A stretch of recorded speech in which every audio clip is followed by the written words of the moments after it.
Good day, everyone. This is the Group 11. So, for today's lecture, we will talk about non-steroidal anti-asthmatic agents. Next slide, please.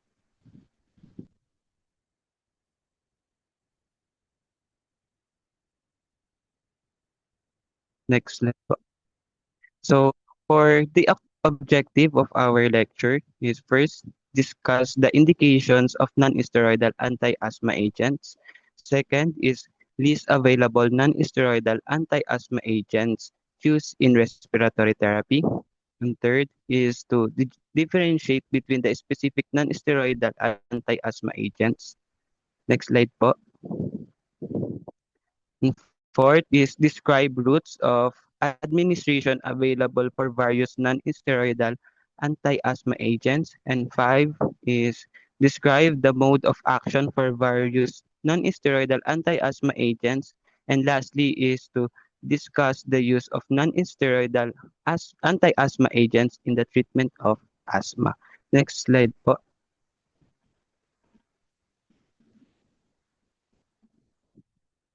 So first, let's talk about the clinical indications for non-steroidal anti-asthma agents. So the general indication for clinical use of non-steroidal anti-asthma agent is described in this chapter is prophylactic management or control of mild persistent asthma or asthma na requiring step 2 care. So according to the classification presented in the 2007 National Asthma Education and Prevention Program Guidelines or NAEP guidelines. Next slide po.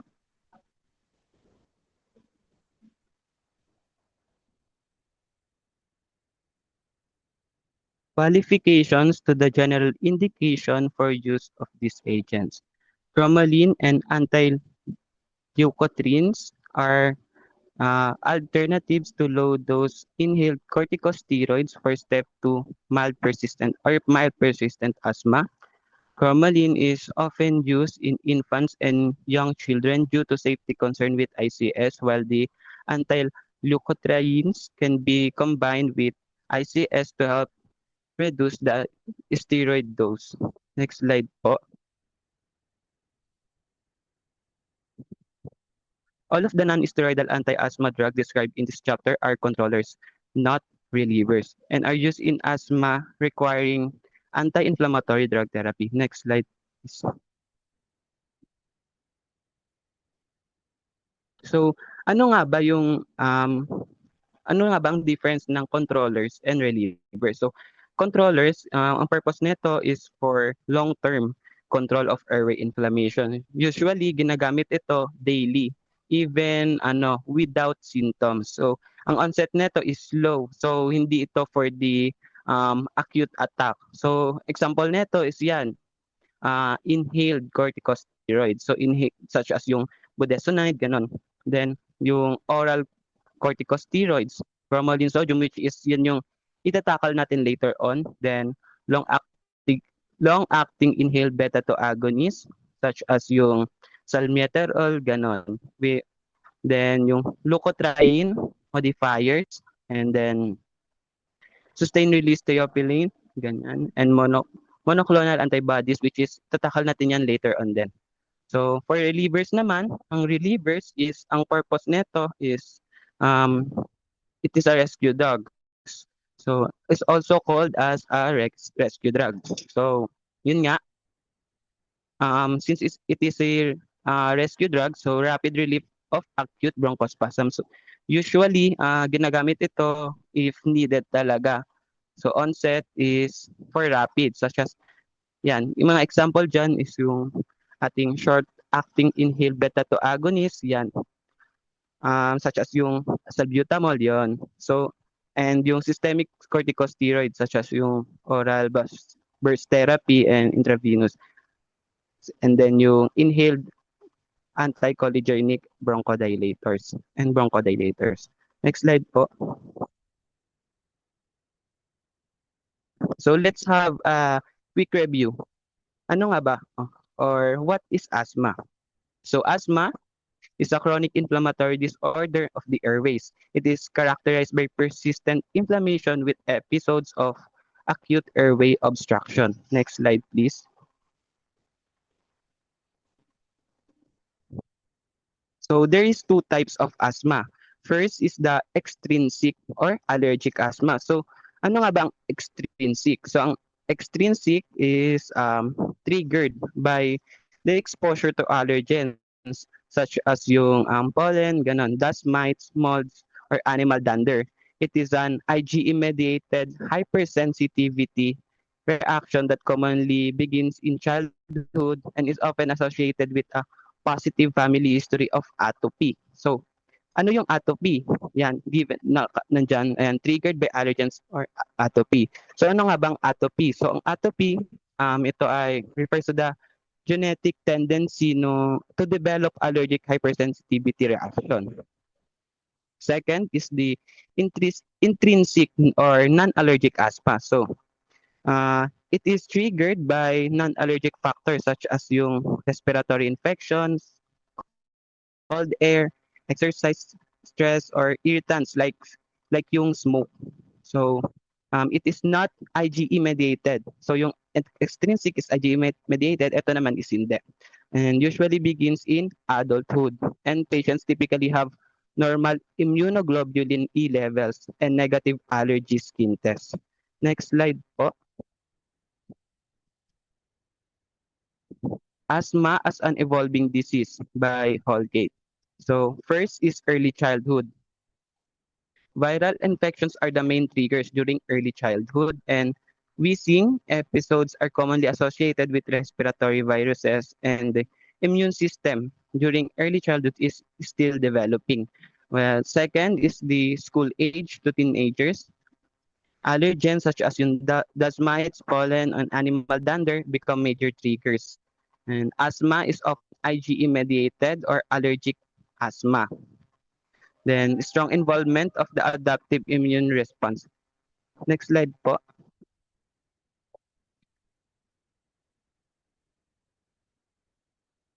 Third and last is the adulthood.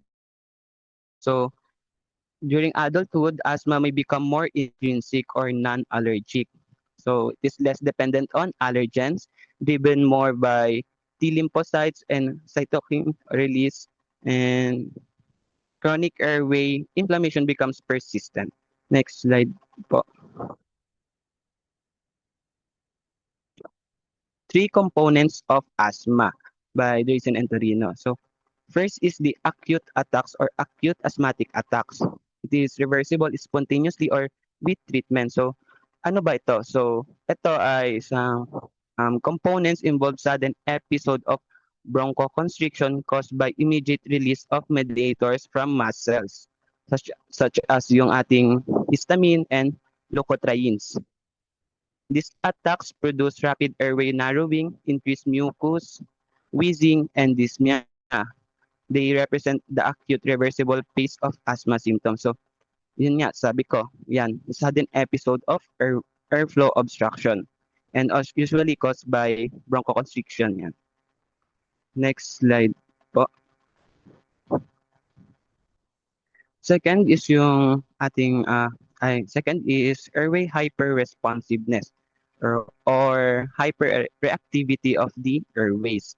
So, this is, ano nga ba to? So, ang airway hyperresponsiveness is asthmatic airways become overly sensitive.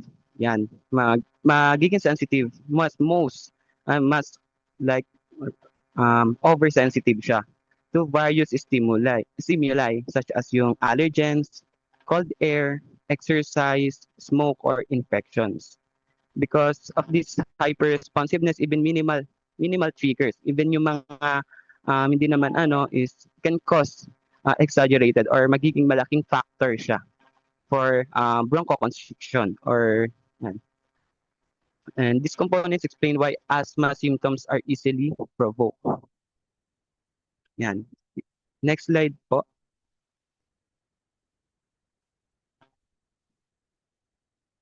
Third is the persistent airway inflammation. So asthma is fundamentally a disease of chronic airway inflammation. Yeah. Eosinophils, mast cells, lymphocytes, and other mediators cause airway swelling, mucus hypersecretion, and structural changes. This persistent inflammation contributes to ongoing symptoms and long-term airway remodeling. Yan. Yan. Sabi ko nga, persistent airway inflammation will lead to airway edema, mucus hypersecretion, and airway remodeling or structural changes. Next slide po.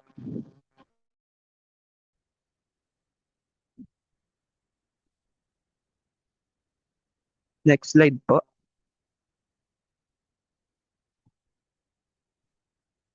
So, immunologic allergic response in us.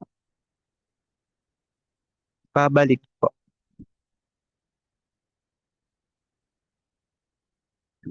Immunologic alert or allergic response in asthma.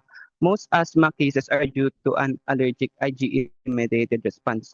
Involves mast cells, immunoglobulin, or IgE. Occurs when the immune system reacts to harmless substances or allergens.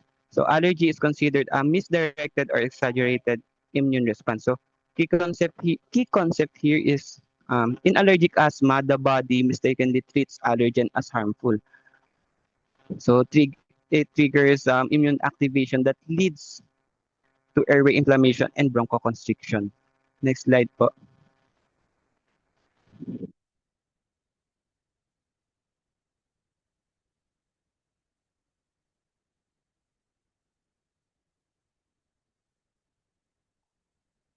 Next slide po.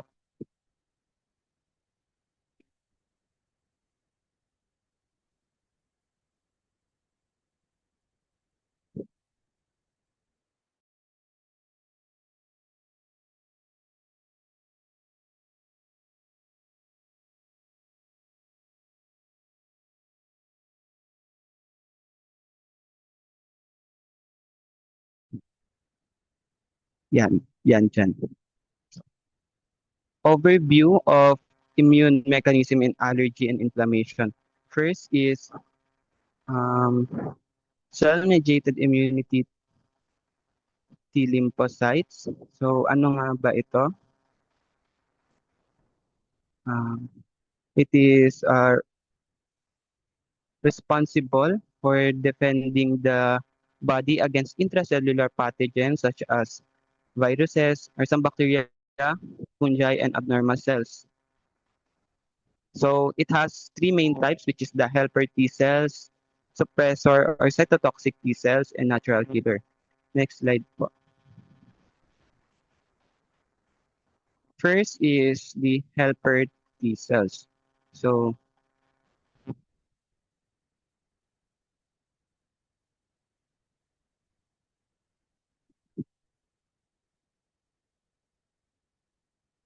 um, helper T cells. So Th1 cells produce interferon Y and IL-2 involved in delayed hypersensitivity and macrophage activation.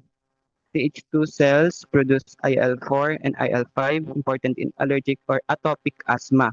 So, ano yung atopic? Atopic refers to a genetic tendency to develop allergic hypersensitivity reaction.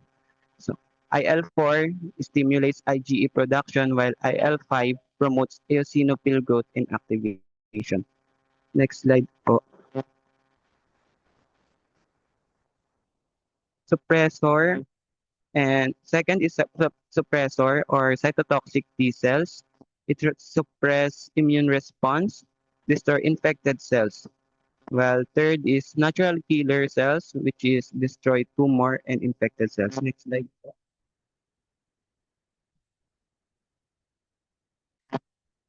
Second is the antibody-mediated immunity or B lymphocytes.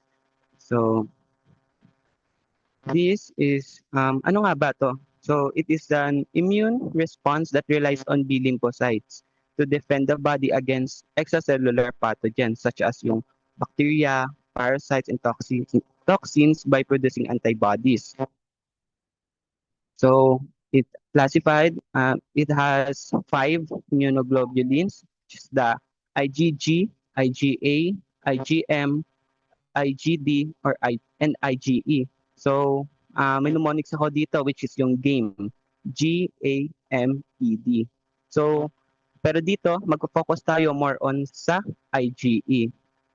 So, ano nga ba yung IgE? So, ang IgE, it is a type of antibody produced by B lymphocytes that plays a central role in allergic reactions and defense against parasites.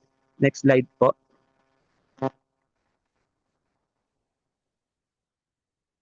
Key point for asthma. So, allergic asthma is mainly driven by Th2 cells, IgE production, mast cell activation, and eosinophilic inflammation. Next slide po. Non-steroidal anti-asthma medication. First, ano nga ba? Ano nga ba ang non-steroidal anti-asthma medication? So, ang non-steroidal anti-asthma medication ay drugs used in asthma management that do not contain steroids. They are mainly used for prophylaxis or for long-term control of mild to moderate asthma, especially in patients who require step 2 therapy. Next slide po.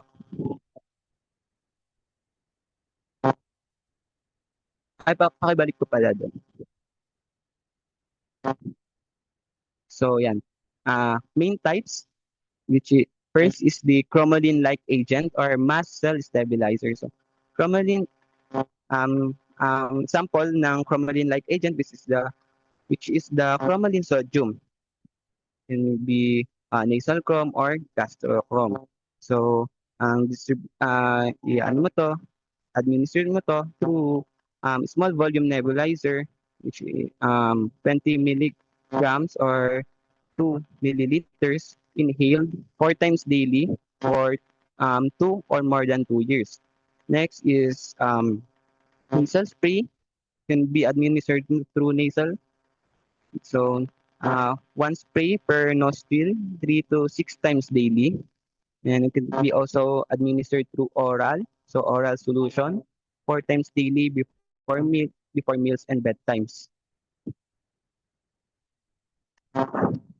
Then second is the anti-leukotrienes. Such example nito is yung Sabilucas, which is for adults and 12 years more than 12 years old or 12 years old is 20 milligrams twice daily. And for children naman is 5 to 11 years. Children 5 to 11 years old is 10 milligrams twice daily. So, next slide po. Montelukast. Ayan, sample din siya ng anti-leukotrienes. So, pag 15 or 15 pataas, 10 milligrams once daily. Pag 6 to 14 years old naman, is 5 milligrams once daily. And pag 2 to 5 years old is 4 milligrams once daily. While yung ito naman, another example ng is yung Zileuton or Zyflo. More than 12 or 12 pataas is 600 milligrams 4 times daily. Next slide po. Lastly is yung monoclonal antibodies. It is, sample neto is yung omalizumab. Yan. For 12 or 12 pataas, subcutaneous injection every 4 weeks. Those based on weight and IgE level. Next slide po.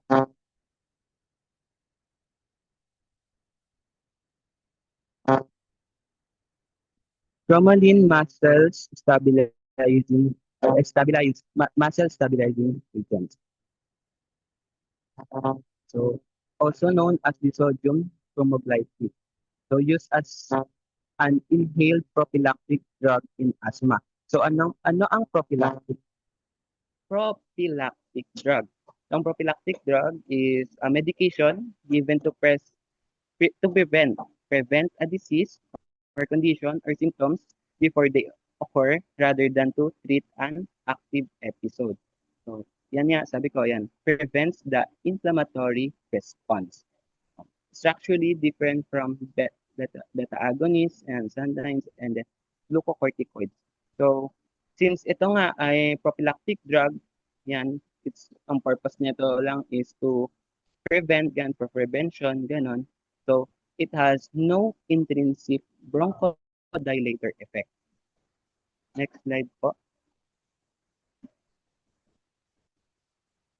Cromolyn sodium, dosage, and administration. So, first, we have the nebulized solution. So, yun nga, sabi ko kanina, 20 milligrams or 2 milliliters.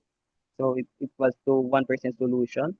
So, um, nebulized with compressed air, specifically yung small volume nebulizer, particle size 3 to 5 micrometer.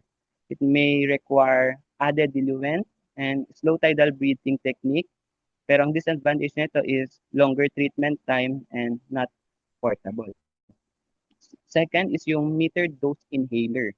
So, in metered dose inhaler, we have two, which is yung chlorofluorocarbon, MDI, which is yan yung CFC. Then yung HFA, which is hydrofluoroalkane, uh, metered dose inhaler. Yan.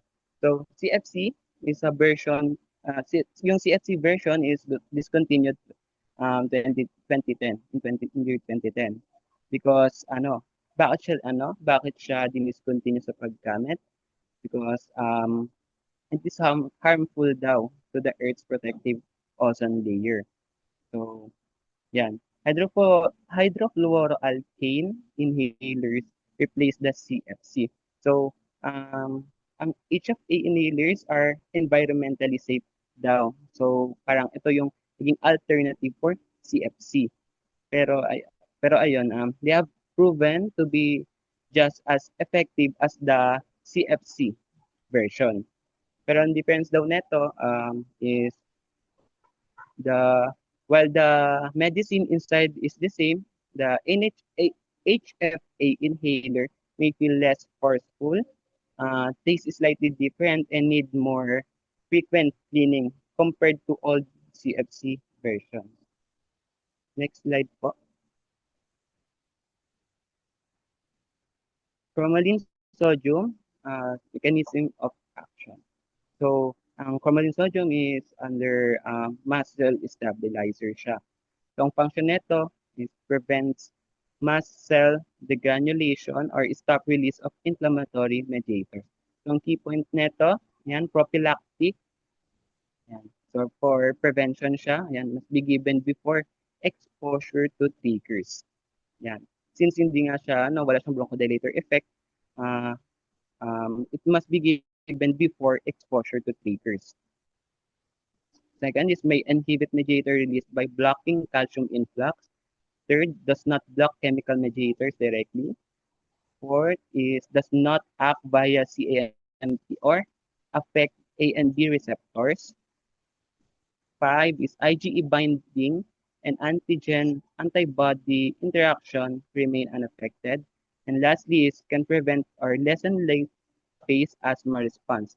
Usually 6 to 8 hours post bronchoconstriction. Next slide po.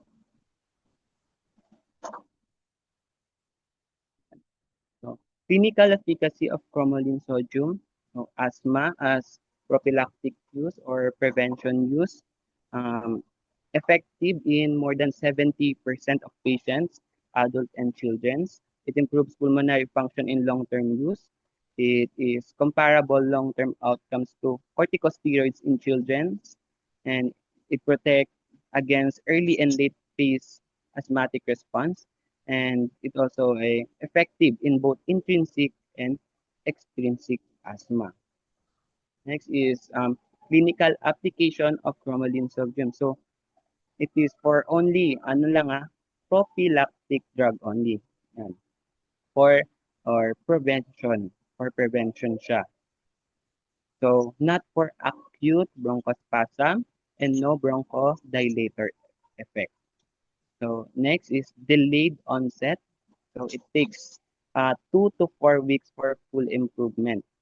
Next is steroid taper required. So do not abruptly stop corticosteroids, and cromolyn has no adrenal effect. So its role in asthma is to alternative to inhaled corticosteroids commonly used in children given before allergen or exercise exposure. Next slide po. Cromolyn sodium as pharmacokinetics of cromolyn sodium. So, inhaled drug distribute to airway it can distribute to airway or administered to airway or stomach. So ilang portion rapidly excrete and change in bile and urine. So and it's not metabolized in airway. While the swallowed portion less than 1% absorbed and excreted in feces. So ayun nga airway medication is considered as superior than the oral medication. So because ayun nga during example for instance yung FRT natin, 'di ba sinasabi na mas maganda ang lung wash, ang aerosol or ang airway medication than sa oral since ito direct siya like direct siyang tinatamaan yung ating lungs mismo. Yan. Then allowing yung for fast action and higher effectiveness siya at lower dose than sa ating pag-oral medication. Then, pag airway medication din, mas fewer yung systemic side effects niya than sa ating oral medication. Next slide po. Lidocarimyl sodium xylate. So, previously available as a CFC metered dose inhaler but discontinued on June 14, 2010. So, production stopped due to inability to reformulate into HFA-MDI.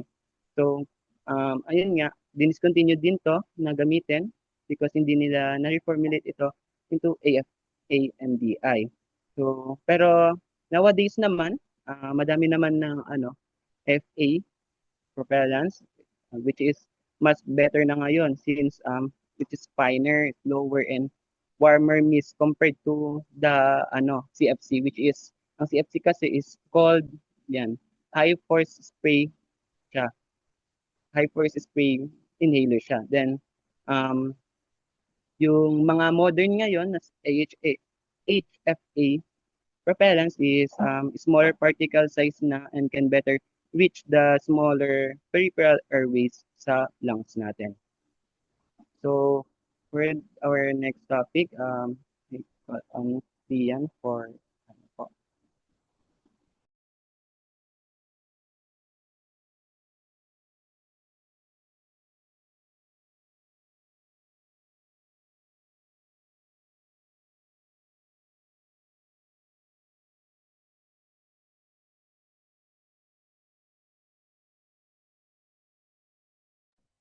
So let's move on naman po sa leukotrienes and inflammation. So what is leukotrienes? Leukotrienes are members of a group of biologically active fatty acids, including prostaglandins, thromboxanes, and lipoxins, that are known as eicosanoids. These molecules are lipid mediators of inflammation that are synthesized from the fatty acid precursor arachidonic acid, which arachidonic acid is found in cell nuclear membrane phospholipids. So, ang ating leukotrienes is key mediators of the immune system, playing critical roles in both innate and adaptive immune responses. Their immune functions include inflammation regulation, allergic responses, and host defense. So next slide po. So here we have a diagram that shows stimuli and cellular responses. So first is like, let's take this diagram as an example. We have here is the diagram. This diagram provides a broad and high-level look at how cells initiate inflammatory and regulatory responses when exposed to stimuli like it's either mechanical, physical, or chemical. These cells includes either eosinophils, mast cells, or macrophages. So inside the cell, phospholipase A2 is activated, which releases the AA, which stands for arachidonic acid, the central precursor molecule from cellular membrane. Then it has two main metabolic branches, the cyclooxygenase and lipooxygenase. In cyclooxygenase pathway, converts arachidonic acid into prostaglandins and thromboxanes, which regulate processes like pain, fever, and blood clotting. Let's take aspirin as our example of non-NSAIDs. So, ang ating aspirin, ini-inhibit niya yung cyclooxygenase to reduce the production of prostaglandins and thromboxanes. Kaya nagkakaroon siya ng anti-inflammatory effect.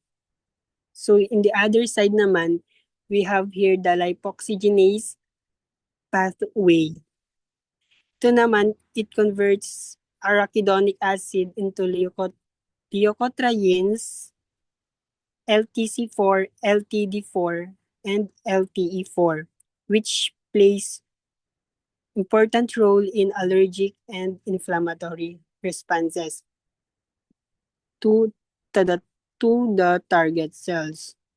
So both pathways produce molecules that act on target cells to mediate physiological or pathological effects. Next po. So dito naman we have the biosynthesis and actions of leukotrienes. These diagrams delves deeper into the lipoxygenase branch highlighted in the first diagram, outlining step-by-step leukotriene production and their specific functions. In initiation, a stimulus triggers systolic PLA2 to release arachidonic acid from the cell membrane. The enzyme 5-LO working with FLAP-AA, a cofactor, converts arachidonic acid to 5-HPETE, which is then transformed into LTA4, a key intermediate. We have also leukotriene subtypes and actions. LTB4 formed from LTA4. It binds to BLT receptors on target cell membranes to induce chemotaxis, drawing neutrophils to sites of inflammation.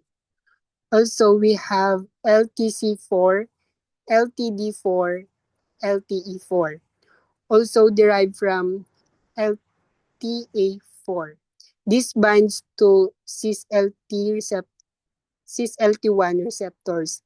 They cause smooth muscle contraction, increase mucus secretion, vasodilation, and enhance vascular permeability and recruitment of eosinophils. Effects central of conditions like asthma and allergic reaction. Yes. Next. Next po again. Next. So we have here Zilioton or Zyflow, an orally active 5-LO inhibitor that blocks leukotriene synthesis, indicated for prophylaxis and long-term asthma control in adults and children more than or equal to 12 years old.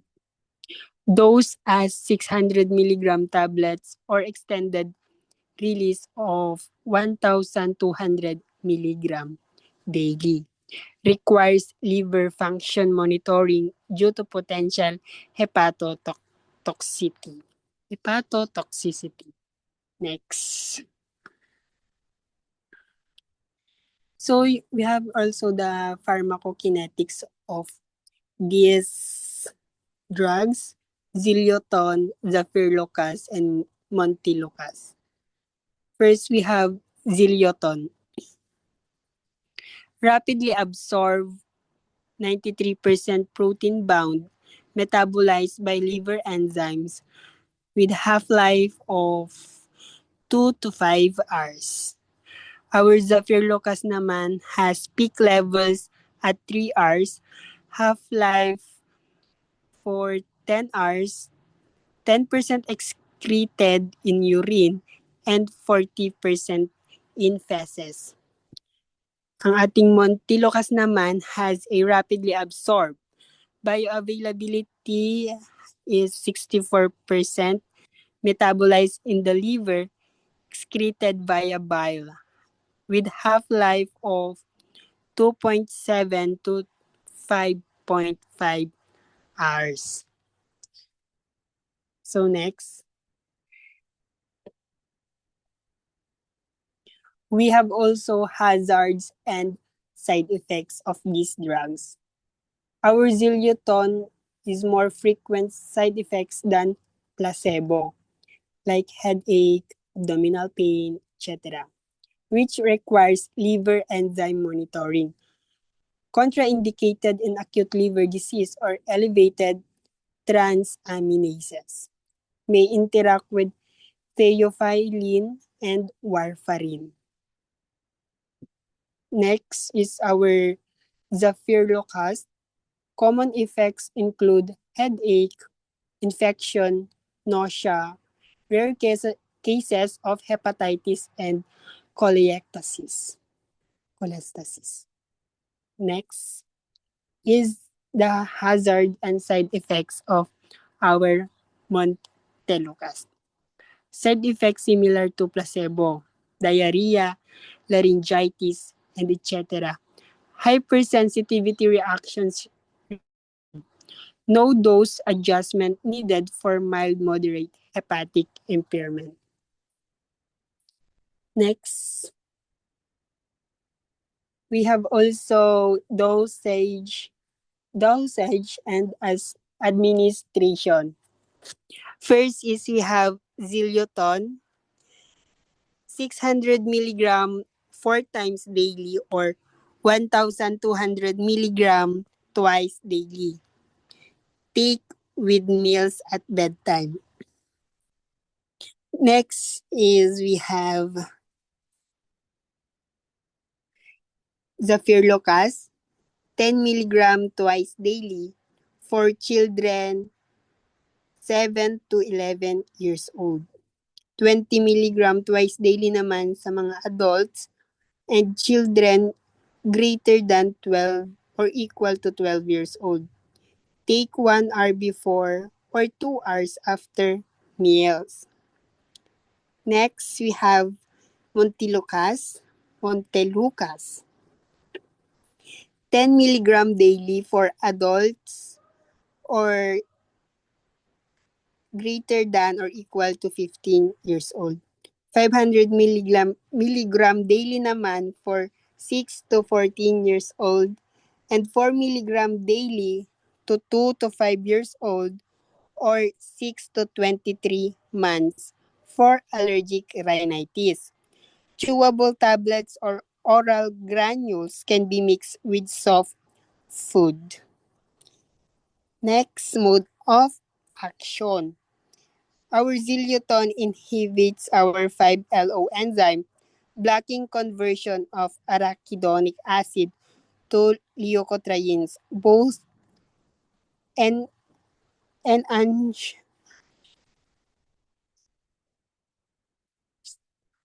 antitumors are active. Next is our Zafirlocas aculate, a synthetic leukotriene receptor antagonist targeting cis-LT receptors, approved for asthma, prophylaxis, or long-term control in children older than or equal to 5 years old and adults. Inhibits exercise, cold air, allergen, and aspirin-induced asthma. Next is our Montelukast singular,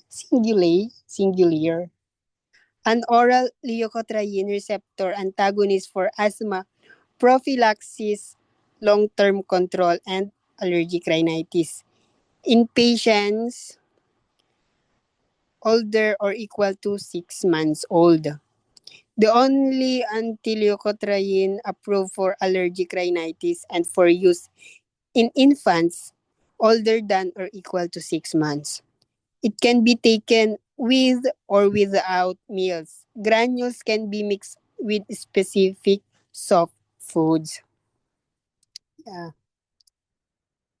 So, papasa ko na ang mikropono kay Rian.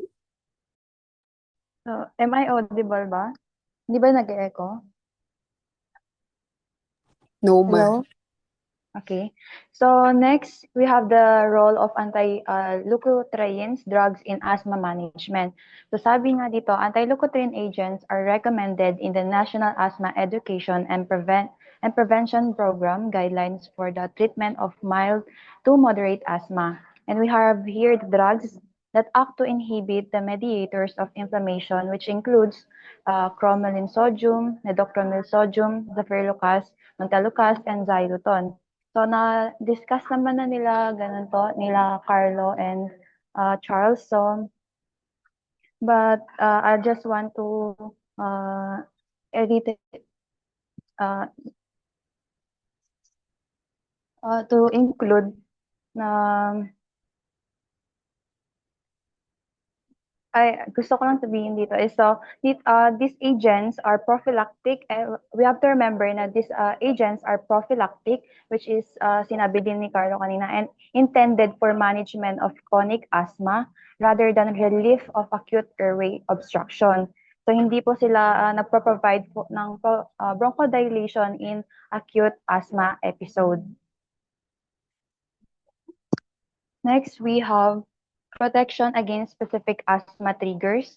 So anti-leukotrienes are particularly useful in controlling asthma resulting from certain triggers, including exercise-induced asthma, aspirin-induced asthma, and allergen-induced asthma. So isa-isahin natin. So kapag exercise-induced asthma, sa condition na to, yung physical act ng breathing during exercise, nagli-lead siya sa cooling and drying ng airway. So yung environmental change nun, nagpo-promote siya ng generation ng leukotrienes natin, which nagre-result siya sa bronchoconstriction or yung narrowing ng airways. So yung advantage ng anti-leukotrienes dito is, unlike sa ibang mga other treatments, yung anti-leukotrienes natin develop no tolerance. So ang meaning nun is yung effectiveness niya does not decrease with regular use. And its clinical benefit, of course, is particularly beneficial siya sa mga patients who exercise or work in cold, dry conditions, as they may allow for activity without need ng short-acting rescue beta agonist natin. So dito naman sa aspirin-induced asthma, specific type siya ng asthma na nakakaapekto sa 3% to 8% ng cases or individuals. So with this individual, ang nangyayari dito sa ganun condition na ito, kapag yung individual is nag-take siya ng aspirin or non-steroidal anti-inflammatory drugs, trigger nito yung bronchoconstriction. So meron siyang biological cause wherein yung reaction is nagko-cause siya by an increase ng LTC4 synthase activity, which leads to leukotriene production. So dahil nga yung pathophysiology ng condition is directly na link siya dun sa leukotriene production, yung leukotriene modifiers, yung perfect, yung hindi naman perfect, parang pero treatment of choice nung sa mga patient na mayroong ganitong condition. Next, we have the allergen-induced asthma. Ang nangyayari naman dito, kapag yung asthma attack is triggered by an allergen, so pag sinabi nating allergen, di ba, is it can be pollen, ganyan, or dust. And yung body daw is typically nag-undergo siya into early and late phase response. So kapag early response ang nangyayari, yung anti-leukotrienes natin are effective at blocking yung early asthma response at an allergen challenge. Kapag late phase response naman, they also help by attenuating, meaning by attenuating is nire-reduce nito yung airway obstruction during late phase response. Kaya lang, of course, meron din siyang limitation. Hindi siya completely effective in abolishing yung late phase response kasi nga yung phase of reaction nun is also driven by histamine release, which yung anti-leukotrienes natin is hindi niya ini-inhibit. So ulitin natin, kapag yung anti-leukotrienes natin are specialized controllers that target yung chemical triggers behind specific asthma types. So kapag exercise-induced asthma, pinaprevent nito yung bronchoconstriction caused by cold, dry air without the user developing a tolerance over time. So kapag aspirin-induced asthma naman, we have these modifiers, which is the treatment of choice because they directly block yung LTC4 synthase activity triggered by the non-steroidal anti-inflammatory drugs. Kapag allergen-induced asthma naman, effective siya to reduce yung airway obstruction during both phases, which is yung early and late phase responses nga na sinabi ko kanina. However, yun nga, they cannot fully eliminate yung late phase since they do not inhibit yung histamine.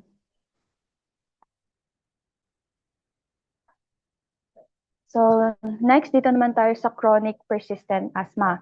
So evidence supports the use of anti-leukotrienes in management of mild, moderate, or severe chronic asthma. So kapag in mild to moderate asthma, yung anti-leukotrienes natin, in-improve nito yung lung function, nire-reduce niya yung rescue beta agonist use and decreases symptoms like including yung nocturnal symptoms.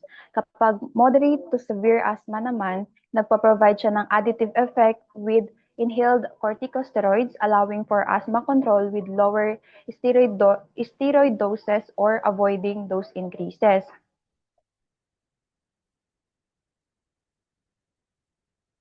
Dito naman, so let's take a look for dito sa advantages and disadvantages ng anti-leukotriene drug therapy in managing asthma. So the main advantages are its convenience kasi nga yung it is an oral medication often requiring only once daily dosing, and it is notably safe with few side effects, including yung approval to pediatric formulation, especially sa Montelukast. It is especially effective for specific triggers like aspirin sensitivity and exercise-induced asthma. Kasi, dahil nga nagta-travel through circulation, it reaches yung entire lung. So, ibig sabihin targeted ang gano'n niya, ang pinupuntahan ng effect. So, and it is when used alongside inhaled steroids, it has an additive effect that can help reduce yung steroid dose dun sa mga patient na nangangailangan. So In the disadvantages naman na pwedeng i-consider, its anti-inflammatory action is limited because it only targets one mediator pathway rather than the multiple pathways involved in complex asthma. So yung response nito is also variable, working for only 50% to 70% of patients. So doctors currently have no predictor to tell who will actually benefit nung anti-leukotriene drug therapy. And then also, because it is systemic, yung drug exposure isn't limited just to the lungs, and its long-term toxicity is still unknown. For this reason, it is generally not useful as monotherapy, meaning it shouldn't be the only medication used for treatment. Next, we have the anti-leukotrienes in relation to corticosteroids. So, kapag sinabi natin corticosteroids, they are the most effective anti-inflammatory drugs for asthma due to their broader anti-inflammatory activity. In contrast naman, yung anti-leukotrienes have more limited effect. They're getting only the lipoxygenase path and resulting leukotriene effects. So dito meron tayong dalawang aspect of anti-leukotriene therapy which should be considered in relation to the use of corticosteroids in asthma. First, we have to choose yung pag-choose ng therapy for mild persistent asthma. It involves mga offsetting advantages. First, sa inhaled steroids, nag-offer siya ng superior efficacy but may face challenges with poor compliance. Kapag anti-leukotrienes naman, nag-offer siya ng superior compliance due to oral administration but have more limited anti-inflammatory action. Dito naman sa additive effect, there is an additive effect when combining anti-leukotrienes and inhaled corticosteroids in mild to moderate asthma. And then dito, merong reported study which shows that while yung inhaled beclomethasone alone is more effective than oral montelukast alone, yung combination ng dalawang treatment, nagre-result siya in greatest improvement ng lung function. And another example is yung paggamit ng montelukast. Inaalaw nito yung significant reduction ng required dose of inhaled steroids. For example, yung 47 reduction in steroid dose compared to 30% in a placebo group. And kapag sinabi nating additive effect kasi, di ba? Sabi ni ma'am, na-discuss na din naman ni ma'am to dati, nangyayari siya because corticosteroids suppress yung general airway inflammation while yung anti-leukotrienes natin, specifically, binablock nito yung chemical signals that cause yung muscle tightening. So kapag ang combination na yun is na-provide siya ng 1 plus 1 is equal to na benefit or yung add-up effect that allows for lower steroid doses. Next is we have the Churg-Strauss syndrome. Ang nangyayari this condition is a rare vasculitis of unknown etiology, typically occurring in adults aged 20 to 40 years. It is characterized by peripheral eosinophilic infiltration of tissues, necrotizing vasculitis, which can lead to major organ damage or death if untreated. It is extremely rare, occurring in approximately 1 case per 15,000 to 20,000 patient years of treatment. So yung patients to date who develop this syndrome have had difficult to control asthma and have been taking oral or high doses of inhaled corticosteroids. It is unclear whether the development of Churg-Strauss syndrome is an effect of anti-leukotriene treatment or whether the syndrome is unmasked by a reduction in corticosteroid therapy allowed by the anti-leukotriene therapy. So dito sa condition na to, we have the concept of unmasking. So yung unmasking na to, it refers to a situation where yung patient meron siyang hidden or underlying disease that only becomes visible kapag yung treatment suppressing it is removed. So, yung context na yun, kapag yung patient with severe asthma were using high-dose corticosteroids which effectively mask or suppress yung symptoms of undiagnosed vasculitis, which is yung Churg-Strauss syndrome. So, kapag yung patient na yun, nag-start siya na mag-take ng anti-leukotrienes, their asthma improved enough to let them reduce yung steroid intake. Kaya nga lang, kapag yung habang nagte-take nga yung patient ng anti-leukotrienes, minamanage nito yung lungs. Pero hindi nito kaya i-suppress yung systemic vasculitis katulad nung ginawa ng steroids. So, ang nangyayari, yung underlying syndrome was unmasked or parang bigla siyang lumitaw, ganun. Making it appear as though na yung pag-inom niya ng anti-leukotrienes yung nag-cause ng condition when it is actually is nandun siya pero parang tinatakpan lang nung steroids na iniinom, ganun. Parang sinusuppress niya lang. Next is we have the respiratory syncytial virus or the RSV. So merong link between RSV and asthma as reactive airway disease is common accompaniment ng RSV. So one idea to combat this is using yung cysteine leukotriene 1 receptor agonist, specifically yung montelukast. Yung mechanism ng cysteine leukotriene is these are inflammatory mediators released in both viral and allergic responses. So, yung paggamit ng montelukast, binablock nito yung mediators in asthma and RSV infection. So, kapag block yung by blocking these mediators, yung montelukast natin, nire-reduce nito yung airway swelling and mucus production typically triggered by the RSV virus. So, this effectively prevents yung reactive tightening that often leads to chronic asthma symptoms. So we have here the summary of clinical use of anti-leukotriene therapy. Kapag sinabi natin anti-leukotriene agents, they are prophylactic controller drugs used in persistent asthma, including mild, moderate, and severe states. They are not indicated for acute relief or rescue therapy. So ulitin natin, they are used for persistent asthma, including mild, moderate, and severe states, pero hindi sila indicated for acute relief or rescue therapy. So anti-leukotrienes also can be tried as an alternative to inhaled corticosteroids or cromolyn-like agents in mild persistent asthma requiring more than as needed nung beta-agonists. Leukotrienes may not be optimal as monotherapy in persistent asthma, and it may also allow reduction of high-dose inhaled corticosteroids or prevent an increase in the dose of inhaled corticosteroids and they reduce yung or prevent yung need ng oral corticosteroids.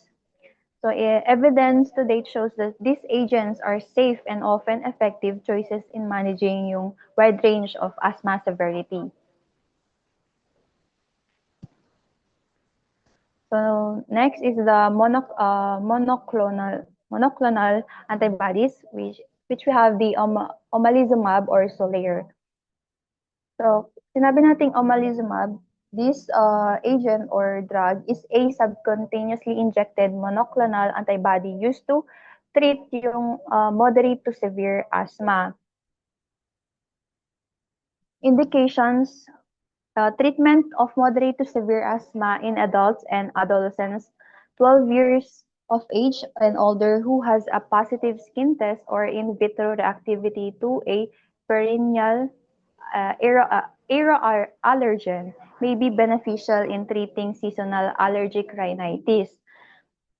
So sa dosage naman and administration, available siya as a powder that must be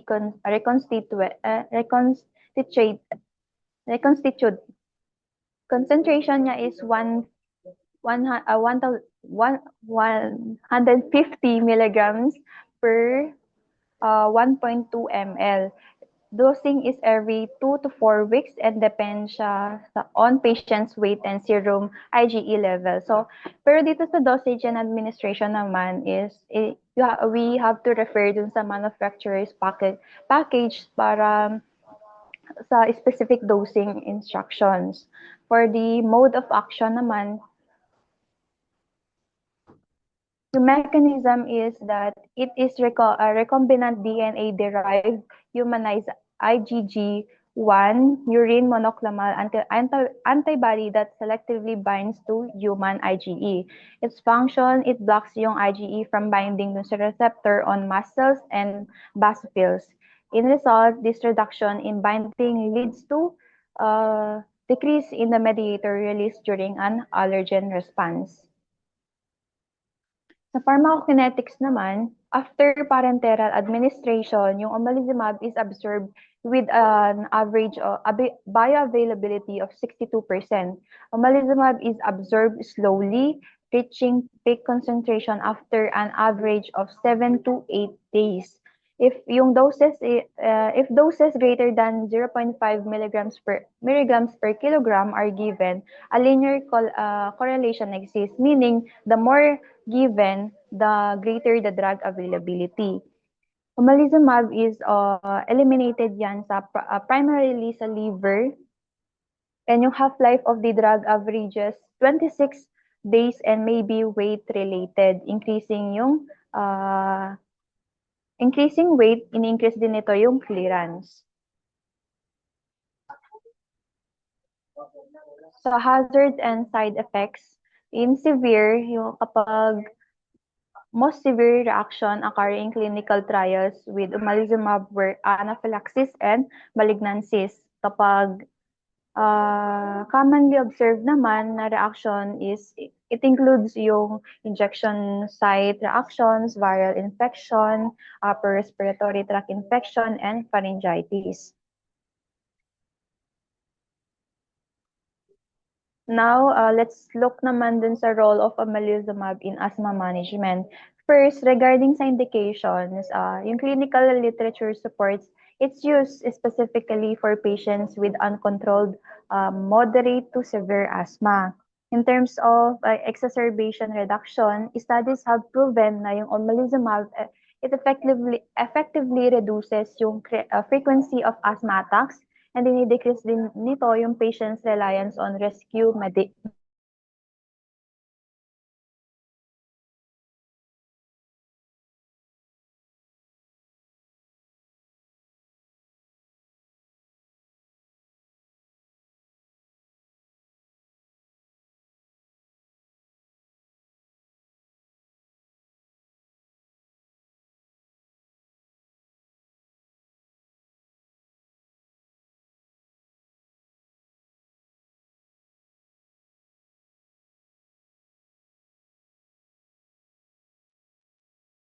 I'm sorry for the sorry po doon kasi bigla po ako mag-back.